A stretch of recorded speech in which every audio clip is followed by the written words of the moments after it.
Hi guys, this is Taviasobi, and today I will be talking about Lunastra, not to be confused with Lunesta, the medication, although I must say that Lunastra has sent me to sleep a few times, by basically making me faint and carding, unceremoniously I might add.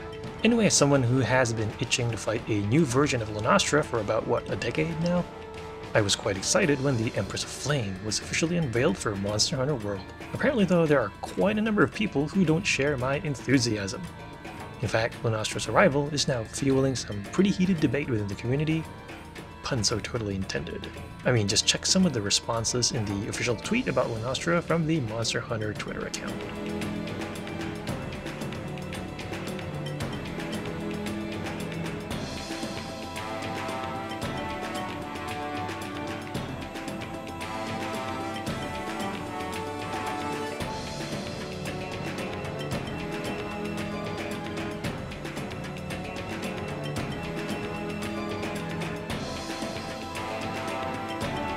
I won't even touch the other debate going on right now, which is whether Lunastra can take on Nergigante.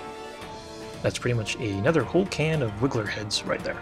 I do find the Reskinned Teostra debate to be an interesting one, as both sides have a point.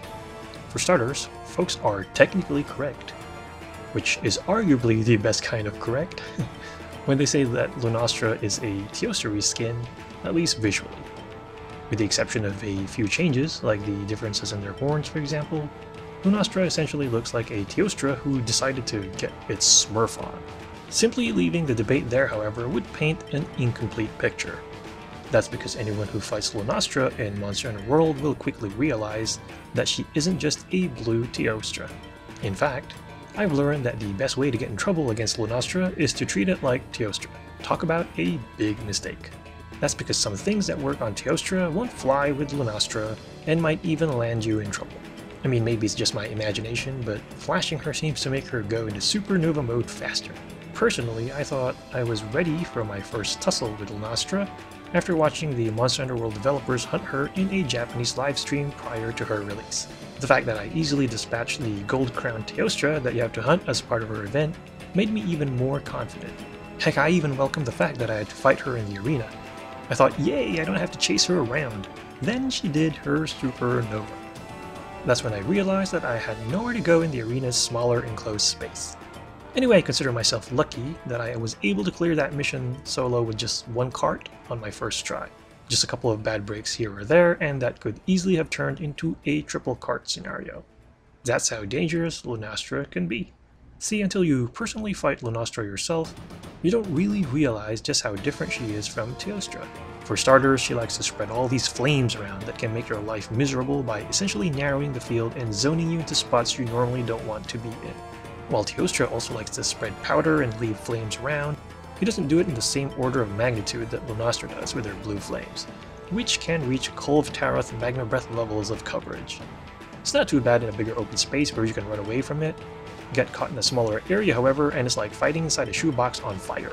It's also a strategy that's annoying enough to make you consider bringing a water weapon, which can douse the smaller flames. But given how water isn't nearly as effective against her as, say, ice, plus the fact that I didn't relish the thought of running around and putting out fires here and there, I decided to stick with my elementless Wyvern Ignition Greatsword during the first time that I fought her. Add the extra mechanic where her flames make any environment so hot that you'll need to have to chug a cold drink, and her blue flame spam can definitely be tougher to deal with than Teostra's now seemingly piddly powder and flame tracks. You also have Lunastra's Supernova attack, which works differently from her male counterparts. Teostra, for example, likes to do an airborne supernova that hits once and hits hard. Lunastra's version, meanwhile, starts lower in the air but transitions into a ground stomp. It doesn't hit as hard at first, but has two additional mechanics that make it tougher to deal with over time. That first ground pound Nova, for example, fills the area with blue flames that steadily damage and zone you. Lunastra will then follow that up with a second Nova to finish the job. Compared to Lunastra's Nova, Teostra's is definitely much easier to deal with. That's because you typically can either flash him to cancel it, or simply do one Superman dive if you're not geared to block it. Lunastra's, on the other hand, requires multiple dodges, maybe even some healing, a support mantle, or even a desperation Farcaster if you find yourself dealing with it in a smaller, confined space. Flash pods, by the way, don't knock out Lunastra from the sky, as she remains airborne even when blinded. so good luck cheesing that attack. Even her moves that are similar to Teostra's are harder to deal with. I got hit by a tail attack more times in one Lunastra hunt than I did in my last 10 Teostra hunts. Her Fire Breath also has more coverage than Teostra's, and has great synergy with her leftover blue flames on the field, which limit your movement options. So in short, yes, Lunastra looks like a palette swap Teostra. That being said, her moveset is unique enough that it feels like you're fighting a different beast. In a sense, it's similar to the difference between Rathian and Rathalos. They certainly have their similarities, but most players consider them two different monsters. Unlike Rathian and Rathalos, however, the female variant is definitely the tougher one to deal with when it comes to the Lion-Dragon couple. I used to feel leery about battling a Teostra.